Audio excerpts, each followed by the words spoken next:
Hey, what's happening? So, FIFA corruption back on the agenda. Shock horror. For those of you who don't know, FIFA is of course the organisation that runs football, and for the longest spell of time itself was run by a man who looks like the baddie from Danger Mouse. At last, the world will be mine, all. Am I right on that?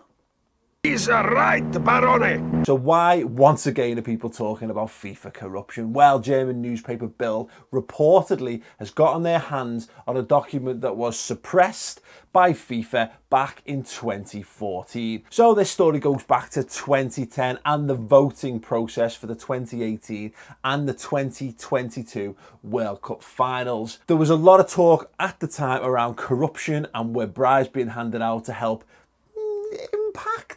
impact where those votes went and ultimately the nations that were chosen. So in 2011, Michael Garcia was hired as FIFA's independent ethics investigator. He was tasked with finding out whether or not corruption actually took place in the voting process. At the time, he claimed his authority was to investigate any official top down for misconduct. No one is above the ethics code. And when his report was released in 2014, he quit. Why would you quit? Well, in 2014, when the report was due to come out, FIFA published a 42-page legally appropriate version of the document. He claimed there were numerous materially incomplete and erroneous representations within the document. Surely it can't have been that bad, you know. Got to make sure it's accessible. Some things might need to be cut out just to be on the safe side. Yes, some things. The document release was 42 pages. The original document was 402. The closest thing to this, of course, is FIFA's Safe for Bedwetters condensed edition of the Harry Potter series. A story in which a pleasant young boy raised by a very, very nice foster family allow him to choose to live under the stairs because he really likes to live under the stairs. There's a bit of magic. There's weirdly no bad guy, and the guy who's closest to that has defo got a nose, and Dobby, defo doesn't die. Defo doesn't die. It's the document equivalent of that scene in The Simpsons where Homer is accused of sexually harassing the babysitter, and it kind of skips through. Then I noticed she was sitting on her sweet can. I grab her sweet can. Oh. You kind of get what I'm driving at here. So what are the claims being made by Bild? Well, you've got one that says that officials from FIFA were flown over on a private jet to a private party in Rio just before, you know, the vote for the 2018 and 22 World Cups took place. Yeah, you know, that kind of thing happens. You know, people like to party, don't they? You know, those FIFA guys, those crazy guys.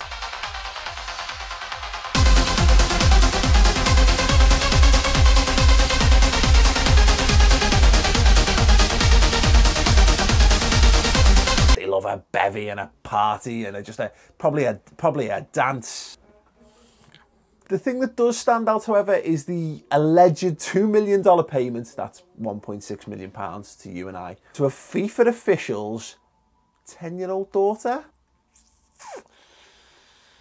Now, I'm not for a single second suggesting that there's anything wrong or weird about that. 10-year-old girls, look, they just like things. They like things, I'm just saying. 10-year-olds do, 10-year-old boy or girl, 10-year-olds like shit. Can be expensive being a parent, and if they've got their own income, then it's just going to ease the burden on the parents, isn't it? I mean, think about it. What could you get? Think about the fun a 10-year-old girl could have with £1.6 million. Well, that equates to 533,333 recurring fidget spinners, 160,000 ponies, 804,000 packs of My Little Pony glitter stickers. And because it was 2014, probably 200,000 Monster High dolls. Before we jump on the sexism bandwagon, let's say 80,000 nunchucks.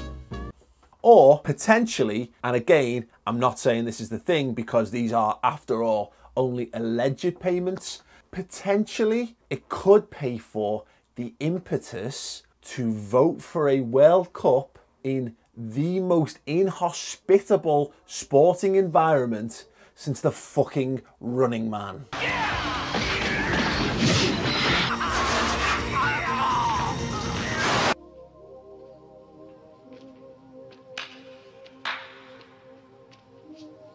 Ladies and gentlemen, this is just horrible.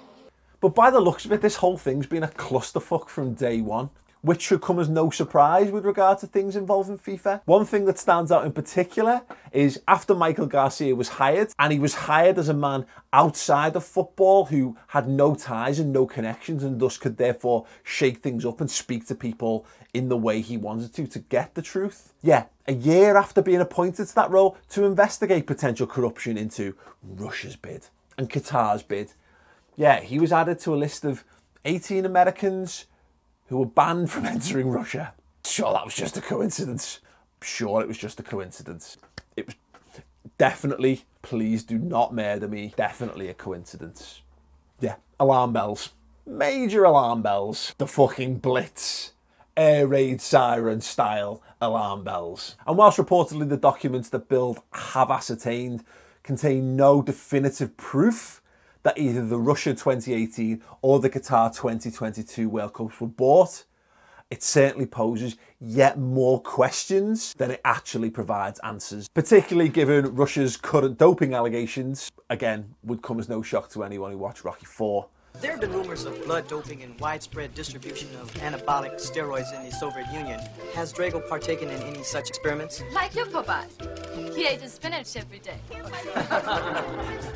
And the fact that the 2010 voting procedure itself is still under criminal investigation. In a nutshell, it's all a bit concerning. And to be honest, we should all be a lot more concerned than I think we are about this thing. I feel like we've reached a point where it's become almost shorthand to describe FIFA as, oh, it's corrupt. It's become a soundbite that people don't actually stop to think about what that means. We sit here and we complain about every level of football we have a problem with. We want a fairer, a safer, a more competitive game of football. And yet, at both ends of the game, it's fucked. The grassroots doesn't get the support that it needs, and the top end is run by millionaire, billionaire arseholes care more about lining their own pockets than the future of the game. Something new and better needs to be put in its place. An organisation that puts football first, genuinely filled with people who love the game and want to see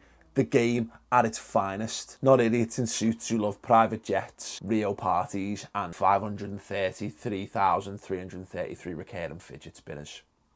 Anyway, that's just my thoughts on the latest FIFA corruption allegations. There'll be more, doubtless, for what it's worth. Cheers. John Oliver's a legend.